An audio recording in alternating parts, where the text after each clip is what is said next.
కుదిరితే పరిగెత్తు లేకపోతే నడు, అది చేత కాకపోతే పాకుతూ పో, అంతేకాని ఒకే చోట అలా కదలకుండా ఉండిపోకు. ఉద్యోగం రాలేదని, వ్యాపారం దెబ్బతిందని, స్నేహితుడు ఒకడు మోసం చేశాడని, ప్రేమించిన వాళ్ళు వదిలి వెళ్ళారని అలా ఉండిపోతే ఎలా? దేహానికి తప్ప దాహానికి పనికిరాని ఆ సముద్రపు కెరటాలే ఎగ్గసి ఎగ్గసి పడుతుంటే తలుచుకుంటే నీ తలరాత ఇంతే అన్న వాళ్ళను కూడా నీ ముందు తలదించుకునేలా చేయగల సత్తా నీది. అలాంటిది ఈ కాస్త కష్టానికే తలం చేస్తే ఎలా? సృష్టిలో చలనం ఉన్నది, ఏది ఆగిపోకూడదు. పారే నది, వీచే గాలి, ఊగే చెట్టు, ఉదయించే సూర్యుడు. అనుకున్నది సాధించాలి అని నీలో కసికసిగా ప్రవహిస్తుంది ఆ నెత్తుటితో సహా. ఏది ఆగిపోకూడదు.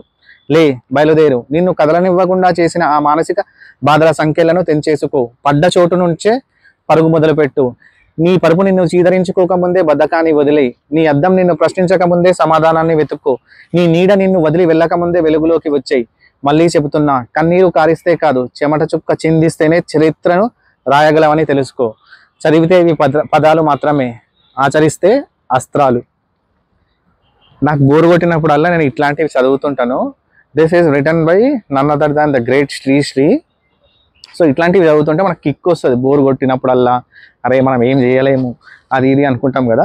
ఇట్లాంటివి చదివినప్పుడు మనకు some sort of instant energy వస్తుంది. So I thought of reciting this.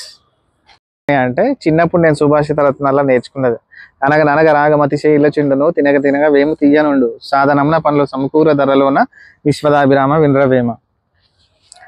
అంటే దాని పోయం మీనింగ్ చాలా ఉంటుంది, ఖతర్నాక్ ఉంటుంది. అనగననగ రాగమతి శైల చిండును అంటే మనం పాడుతూ ఉంటే మన రాగం ఏదో ఒక రోజు ఖతర్నాక్ అవుతుందండి. ఇప్పుడు స్టార్టింగ్లోనే బొంగురుగొని తీసుకొని రామ కన్నవి మీరా అన్నాం అనుకో, వచ్చే రాముడు కూడా రాడు, అట్లాగే అట్ట వెళ్ళిపోతాడు. వీడేంద్రవే గీ దొంగురు తీసుకొని వస్తున్నాడు. తినగ తినగ వేము తీయనుండు అంటే తింటూ ఉంటే వేము అంటే వేపాకు తీయగా ఉండిపోతుంది అంట. జస్ట్ లైక్ సంసారం లాగా. ఏమంటారు ఆయనే. సో అది సాధారణ పనులు సమకూరు ధరలోన అంటే ప్రయత్నం చేస్తే, ధర అంటే ఇక్కడ ధరిత్రి భూమి. సో ప్రయత్నం చేస్తే ఏదైనా మనం సాధించవచ్చు అని చెప్పి. విశ్వదాభిరామ వినరవేమ అంటే O universe listen to my words అని చెప్పేసి రాసుకోండి అది. సో ఇంకా చాలా ఉంటాయి సుభాషిత రత్నాల్లా. ఇనుము విరిగరేని ఇరుమారు మృమ్మారు కాచి అతవచ్చు కరమాము గాను, మనసు విరిగరేని మది చేచరాదయ విశ్వదాభిరామ వినరవేమ. ఎలుక తోలు తెచ్చి ఏడాది ఉతికినా నలుపే కానీ తెలుపు కాదు, కోయ బొమ్మ తెచ్చి కుట్టునా బలుగున విశ్వదాభిరామ వినరవేమ. ఇంకా సో ఇప్పుడు ఇవి రెండు అయిపోయినాయి కదా. ఇప్పుడు నెక్స్ట్ ఏంటిది అంటే నాకు చాలా నచ్చింది. This is the song written by Veturi గారు. అది తమిళ్ యాక్టర్ అజిత్ ఉన్నాడు కదా, అతనిది ఒక సినిమా ఉంది అద్భుతం అని చెప్పి, తమిళ డబ్. అందులో ఉంటుంది ఈ సాంగ్. ఆ సాంగ్ ఏంటంటే నిత్యం ఏకాంత క్షణమే అడిగా, యుద్ధం లేనట్టి లోకం అడిగా, రక్త తరంగ ప్రవాహం అడిగా, ఉదయం లాంటి హృదయం అడిగా. అందులో కొన్ని లైన్స్ ఉంటాయి, అసలు ఏమన్నా రాస్తాడా. నక్షత్ర కాంతి నట్టింటడిగా, చీకటి నూచే చీపురి నడిగా, మన ఎదరగిలించే కవితే అడిగా, తలనేనిమిరే వేళ్లను అడిగా, కన్నీరడిగని కన్నయ్య అడిగా. సంథింగ్ చాలా బాగుంటుంది ఆ సాంగ్ కూడా. నేను లింక్ డిస్క్రిప్షన్లో I'll try to put in. So ఇంకోటి ఏంటంటే నాకు ఇష్టమైంది, నాకు ర్యాప్ కూడా చాలా అంటే చాలా ఇష్టం. నేను ఫస్ట్ టైం ర్యాప్ విన్నది లూజ్ యువర్ సెల్ఫ్ బై ఎమినమ్.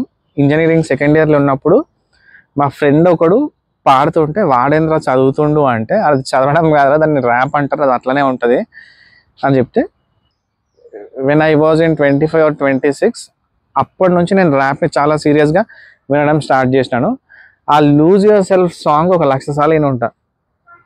అంటే అసలు అది సాంగ్ని ఎట్లా రాసిండ్రా బయట అనిపిస్తుంది. His palms are sweaty, knees weak, arms are heavy, his vomit on his sweater already. అంటే ఆ పన్ను rap is not mere rhyming. చాలామంది ఏమనుకుంటారు అంటే rap twinkle twinkle little star, how I wonder what you are అంటే ఆ rhyming ఒకటే concentrate చేస్తారు. But rap is beyond mere rhyming. ర్యాప్లో చాలా ఉంటాయి. మెటాఫర్స్ యూజ్ చేయాలి, రిఫరెన్సెస్ యూజ్ చేయాలి, డబల్ ట్రిపుల్ క్వాడ్రుపుల్ ఆంటనరీస్ అంటారు. ఆంటనరీ అంటే ఫ్రెంచ్ వర్డ్, అది మీనింగ్ డబల్ మీనింగ్ వచ్చేటట్టు రాయాలి. చాలా ఉంటుంది ర్యాప్ అనేది. ఒక రైమింగ్ చెప్పాలంటే లిరిక్స్ పైన చాలా ఫోకస్ చేయాలి. దాంట్లో చాలా ఉంటాయి, మంబుల్ ర్యాపింగ్ అని, లిరికల్ ర్యాపింగ్ అని చెప్పేసి. Eminem is considered as a lyrical rapper. ఇప్పుడు లిల్ వెయిన్ వీళ్ళందరూ ఏంది మంబుల్ ర్యాపర్స్ అంటారు. బట్ ఎమినమ్ ఈజ్ అంటే rap is considered as African culture. Hip హాప్లో ఆఫ్రికన్ వాళ్ళది ర్యాప్ని మొత్తం డామినేట్ చేసేది వీళ్ళే ఉంటారు. బట్ ఎమినమ్ అనేటోడు ఒక వైట్, దీన్ని he aged it. So Eminem కూడా నాకు చాలా అంటే చాలా ఇష్టం. ఆ lose yourself song, Stan ఒకటి సాంగ్, ఇంకోటి ఏంది ఐఎమ్ నాట్ అఫ్రైడ్, అది కూడా ఖతర్నాక్ ఉంటుంది సాంగ్. సో ఈ లూజ్ యువర్ సెల్ఫ్ సాంగే చాలా టూ మచ్, మస్త్ అంటే మస్త్ అనిపిస్తుంది.